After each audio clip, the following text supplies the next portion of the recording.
अगर आपकी रैंक 8000, 9000, 10000, 11000 भी क्यों ना हो, और अगर आप जनरल कैटेगरी से हैं, सबसे पहले आपको बीएससी एग्रीकल्चर को ही प्रेफर करना है। Hello everyone, this side Alok Sahu. I am a BTech final year student from ADRI Karnal and आज हम बात करने वाले हैं काफी इंपॉर्टेंट टॉपिक पर। ऑब्वियसली आप लोगों को पता होगा कि आपका आईसीआर यूजी 2023 का रैंक कार्ड रिलीज कर दिया गया है and most of the students ने अपना रैंक कार्ड जरूर देख लिया होगा कि कितनी उनकी रैंक बनी, क्या कैटेगरी रैंक थी, क्या ऑल इंडिया रैंक थी। तो सबसे पहले तो आपको ये जो डाउट आ रहा है कि हमारी कैटेगरी रैंक या ऑल इंडिया रैंक में हमें कौन सी देखनी चाहिए, तो अगर आप जनरल वाले हैं तो देखो जनरल वालों की तो कोई कैटेगरी रैंक आती नहीं। दूसरी बात, अगर आप ओबीसी या ईडब्ल्यूएस वाले हैं तो कैटेगरी रैंक का कोई मतलब नहीं है, क्योंकि मोस्ट ऑफ द यूनिवर्सिटी जो आईसीआर में है उनमें आपकी कोई भी ईडब्ल्यूएस और ओबीसी वालों की सीट्स रिजर्व नहीं है, यानी कि ईडब्ल्यूएस और ओबीसी वालों को जनरल के थ्रू जाना है। तो आप तो अपनी ऑल इंडिया रैंक ही देखिएगा। बाकी जो एससी और एसटी वाले हैं वो भी कैटेगरी रैंक ना देखें तो ही बेहतर है, क्योंकि आप लोगों को जो कॉलेज मिलेंगे वो ऑल इंडिया रैंक के हिसाब से ही मिलेंगे, क्योंकि ऑल इंडिया रैंक जो होगा आपकी कैटेगरी में ही देखे जाएंगे सबकी। ऐसा नहीं होगा कि आपको कंपीट कराया जाएगा जनरल वालों के साथ। तो आपको जो कॉलेजेस मिलेंगे या फिर अभी हम जो कट ऑफ डिस्कस करने वाले हैं कॉलेजेस की कैटेगरी वाइज, उनमें जो भी हम डिस्कस करेंगे वो ऑल इंडिया रैंक होगी। हम कहीं भी कैटेगरी रैंक का ना तो कभी डिस्कस किया है ना कभी करेंगे, क्योंकि आपको कॉलेज हमेशा ऑल इंडिया रैंक से ही मिलते हैं। मतलब कैटेगरी रैंक का कोई मतलब नहीं है, सीधी सीधी बात है, आपको अलॉटमेंट होंगे आपके ऑल इंडिया रैंक से ही। तो उसी के अनुसार हम इस वीडियो में बात करने वाले हैं कि आपको बीएससी एग्रीकल्चर कितने रैंक तक मिल सकता है। अगर आप जनरल कैटेगरी से हैं तो क्या होगा, ओबीसी से हैं तो क्या होगा, ईडब्ल्यूएस, एससी, एसटी, किसी भी कैटेगरी से हो, हम सारे एक्सपेक्टेड कट ऑफ इस बार जो जाने वाले हैं उसके बारे में डिस्कस कर रहे होंगे।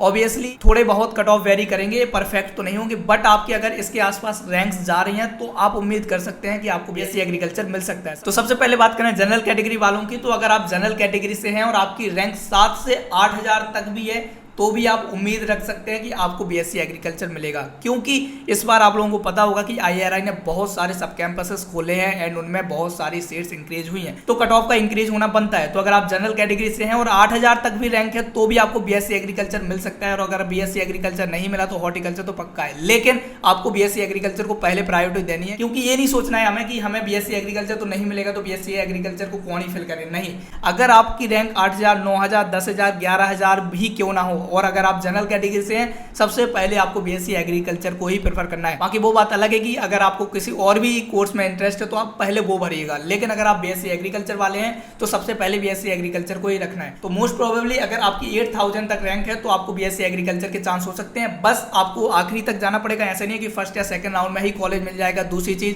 प्रेफरेंस लिस्ट आपको बहुत अच्छी बनानी पड़ेगी, कॉलेजेस आपको बहुत अच्छे से फिल करने पड़ेंगे। अगर आपने प्रेफरेंस लिस्ट अच्छे से नहीं बनाई तो चांसेस थोड़े कम हो जाएंगे, क्योंकि आपकी प्रेफरेंस लिस्ट ही सारी चीजें डिसाइड कर रही होती है कि आपको कॉलेज मिलेगा या नहीं मिलेगा। तो अगर आपको लगता है कि आईसीआर की आपको नॉलेज नहीं है, आप प्रेफरेंस लिस्ट नहीं बना पाएंगे, तो इसके लिए हमारा पर्सनल काउंसलिंग प्रोग्राम भी चल रहा है। आप चाहें तो उसको ज्वाइन कर सकते हैं। उसके लिए आपको हमारा ऐप डाउनलोड करना पड़ेगा। ऐप के अंदर ही वो प्रोग्राम आपको लिस्टेड दिख रहा होगा, आप उसको वहां से डायरेक्ट ज्वाइन कर सकते हैं, जिसमें हम आपकी प्रेफरेंस लिस्ट आपके रैंक के हिसाब से बना रहे होते हैं एंड आपको जब तक एडमिशन नहीं मिलता तब तक आपके साथ रहते हैं, आपके उन स्टूडेंट से कॉन्टैक्ट करवाते हैं जो कि आपके कॉलेज में पढ़ रहे हैं, ताकि आपके एडमिशन के बाद जो भी चीजें हो रही होती है वो लोग उसमें आपकी हेल्प कर रहे होते हैं। तो काफी सारी चीजें होती है जो कि इसमें इंक्लूडेड है। तो अगर आपको लगता है कि आपको इसकी नीड है तो आप इसको ज्वाइन कर सकते हैं। आई होप कि ये बहुत ज्यादा हेल्पफुल हो रहा होगा आपके लिए। बाकी आप बात करते हैं ईडब्ल्यूएस या ओबीसी वालों, तो ईडब्ल्यूएस, ओबीसी और जनरल में बहुत ज्यादा डिफरेंस नहीं होता। अगर जनरल की बात करें 8000 तक की, तो ओबीसी वाले और ईडब्ल्यूएस वाले मान लें कि 8500 तक भी आपकी रैंक है तो भी आपको बीएससी एग्रीकल्चर मिलने के चांसेस हो सकते हैं। ऐसा नहीं कि परफेक्टली मिल ही जाएगा, बट आप उम्मीद रख सकते हैं कि इतनी रैंक है तो कहीं ना कहीं किसी कॉलेज में आपको बीएससी एग्रीकल्चर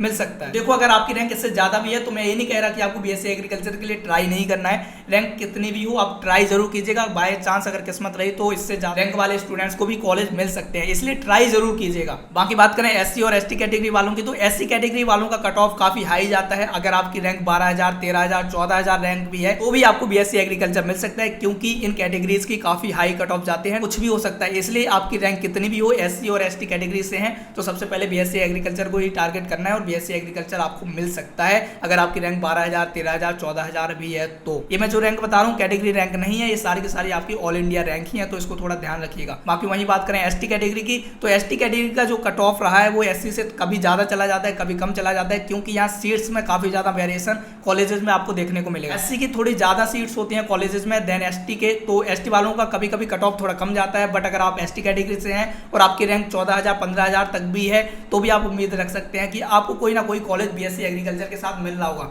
यहाँ मैंने जो कट ऑफ डिस्कस किए हैं आपके साथ वो टॉप कॉलेजेस के नहीं है। ऑब्वियसली अगर आपके कट ऑफ रैंक इतने के आसपास आ रही है तो आपको कोई बहुत अच्छा कॉलेज नहीं मिल रहा होगा जो टॉप में आता है आपके आईसीआर के। इस कट ऑफ रैंक के आसपास अगर आप हैं तो आपको एक नॉर्मल कॉलेज और लोअर कॉलेजेस मिल रहे होंगे जो कि आपको बीएससी एग्रीकल्चर की डिग्री दे देंगे। देखो यार, नॉर्मल लोअर हायर बहुत कुछ मैटर नहीं करता है। ऐसा नहीं है कि बहुत ज़्यादा डिफरेंस आपको देखने को मिलेगा। कॉलेजेस में बहुत ज़्यादा डिफरेंस नहीं मिलता है। अगर आपको बीएससी एग्रीकल्चर कहीं भी मिल रहा है तो मैं सजेस्ट करूंगा कि ले लो। बाकी पीजी बहुत अच्छे कॉलेज से कर लेना तो सारे पाप आपके धुल रहे होते हैं, फिर कोई नहीं पूछता है कि आपने यूजी कहाँ से किए। काफ़ी सारी चीज़ें हैं। अगर आपको बीएससी एग्रीकल्चर ही करनी है तो फिर तो कहीं भी चले जाओ, बेटर है ले लो बीएससी एग्रीकल्चर। बाकी अगर आप अपना कोर्स चेंज कर सकते हैं, दूसरे कोर्स में आपको बेटर कॉलेज मिल सकता है तो फिर आप चेंज कर सकते हैं। तो आई होप कि ये जो कट ऑफ मैंने डिस्कस किए हैं आपको चीज़ें क्लियर कर पा रहे होंगे। बाकी अगर किसी को डाउट हो तो आप हमसे कमेंट सेक्शन में पूछ सकते हैं। और अगर आपने अभी तक हमारा टेलीग्राम ग्रुप ज्वाइन नहीं किया तो टेलीग्राम ग्रुप जरूर ज्वाइन कर लीजिएगा। बाकी अगर आपको लगता है कि आपको काउंसलिंग प्रोग्राम की नीड है तो आप हमारे ऐप को डाउनलोड करके उसको देख सकते हैं। उस ऐप पर काउंसलिंग से रिलेटेड काफ़ी सारी चीज़ें और भी हैं, आप उसको एक बार चेक जरूर कीजिएगा। आई होप कि वो बहुत ज़्यादा हेल्प कर रहा होगा आपकी काउंसलिंग में। तभी के लिए इतना ही यार, बाकी मिले होंगे अगली वीडियो में, तब तक चलते हैं, बाय।